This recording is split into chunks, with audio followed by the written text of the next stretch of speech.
see you. Congratulations, how exciting. Hi everyone. Listen, he's got a license, he might drive over there. Very careful. So no, it's very exciting. Here, this is our first fuel cell vehicle, but gives us a zero emission range all day long. Allows us to recharge and recharge. What we've done is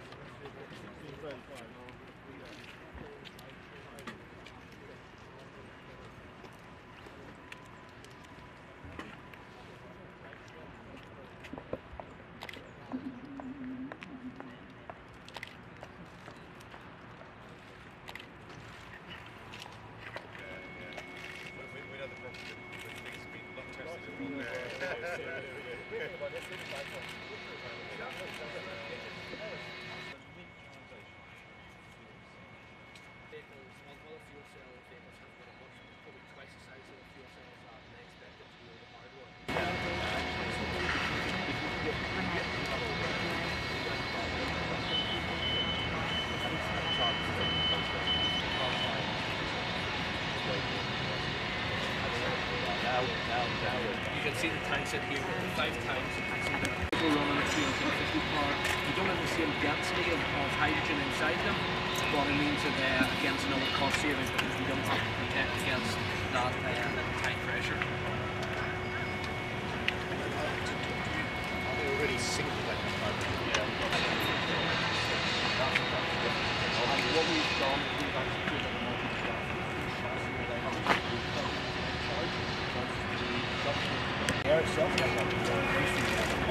Who else is interested in buying these from Sodas? Yes. Good. You've still got to choose the right price. Oh, they're dodgy, yeah. They'll try and I better check my wallet still at the money. I know what they're like. Ian Paisley's always lovely. I know. Yeah. Tell him what you think. That saves you a whole trip to Dublin. Yeah, it does. You want to see inside? Yeah, definitely. Challenging because obviously we don't want to do seats, we don't want less space. We want to make sure that it can still do the stuff that it needs. It's got to be functional. Yeah, it is. And it's for us, it's about balancing all those compromises we've got. And we want to give them a really good flow through the vehicle, and that's our rule with vehicles. Yeah.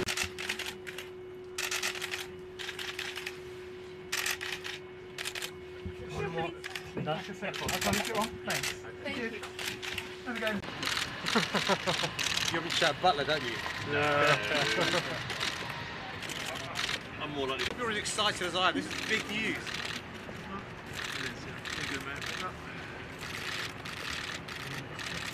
We count to 3, we're going to do another shot. 1, 2, 3. Just pop your line down. Sadiq, look here. Thank you. No, just straight ahead into it. There you go.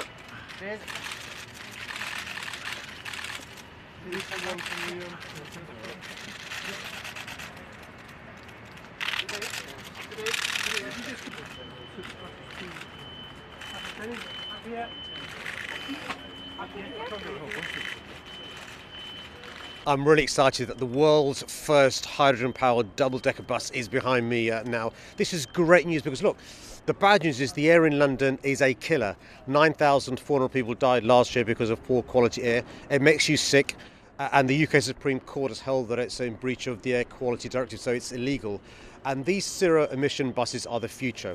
We've got to make sure that rather than our buses, putting out dangerous fumes, they're zero emissions. So we've got today a conference where we've got representatives from 23 countries around the world. We've got bus manufacturers here because if manufacturers can see that there's a potential customer base, it means they'll invest in electric buses, in hydrogen-powered buses and hybrid buses. Well, the more and more customers that manufacturers have, the cheaper the buses are. I've promised a freeze on TfL fares over the next 4 years. Promise made, promise delivered. I've introduced now 1 hour hopper fares, so you can change buses and have 2 for 1. By 2018 we're going to have unlimited bus travel within an hour. We've got the night tube now, 4 lines up and running, the 5th line hoping to run in December, the Piccadilly line. We've got to make sure we invest in public transport because you know what?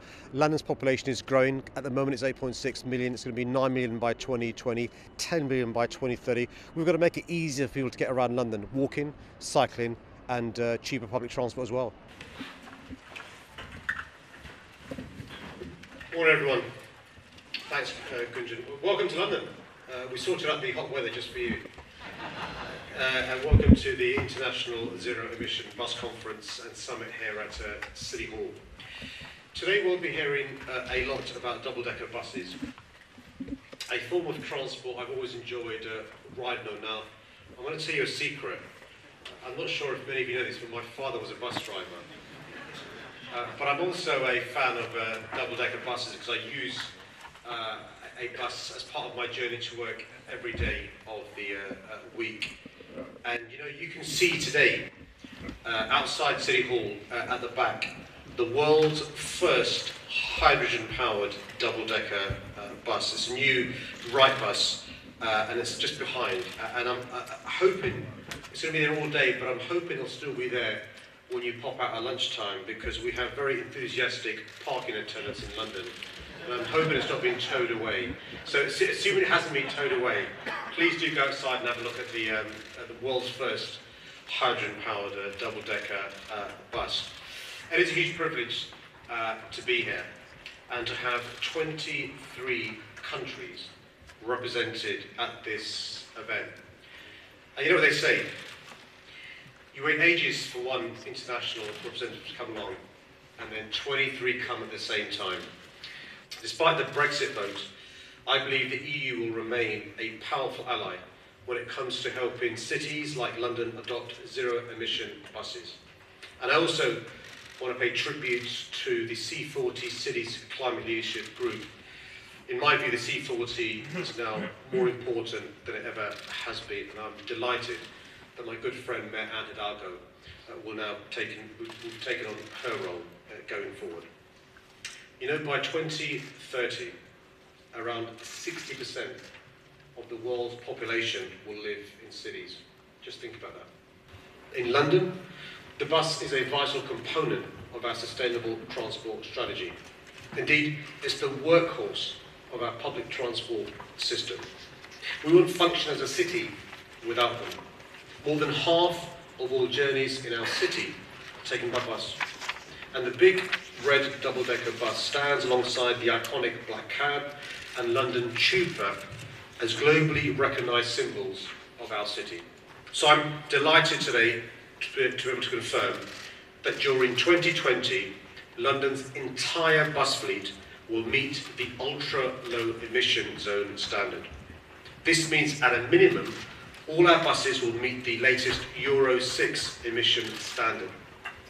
I'm also pleased to announce today that 12 cities, including Amsterdam, Copenhagen, Hamburg, Los Angeles, Oslo, Paris, Brugge and London have confirmed they will stop the procurement of diesel buses by the end of 2020. And that's why I'm also pleased to announce that we're in a position now for London to commit £5 million to be matched by EU funding to produce 20 additional hydrogen buses. I'm sure you all agree this represents a major boost for the development and application of hydrogen technology. As the son of a bus driver, this is an issue close to my heart.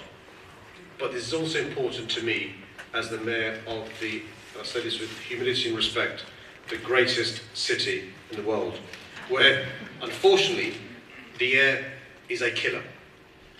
The air makes you sick, and the air is illegal. One of the best things about sitting up on the top deck of my dad's bus as a kid was that from that vantage point, you could see the tops of all the trees. And I strongly believe the action we're taking today will help ensure all children can look ahead to a greener future. Thank you very much.